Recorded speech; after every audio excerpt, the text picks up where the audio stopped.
ngote bandu ulweza mtandao nena ki. The main problem to bwate, our Gusii leaders, they fear giving back to the community.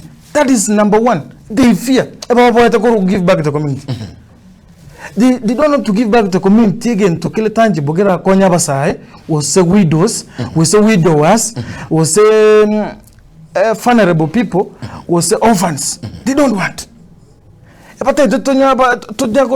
want to increase the level of poverty. So that Tonya Kopa Togimono. Lakini already community chinde ndugu yane. Ona ndebo na Kiambu already leaders. Even to ba korera bantu no mbara elected. Kwanza bali elected. Ba korera bantu no ba korobisi yabo. Bali bujaba lakini abazayi beto. My friend. Njina hata milko kinaba raiba minto bans nyita na kinata ngatikego ngajarende nyisaga nkone nkanyoranda sende sai. All right,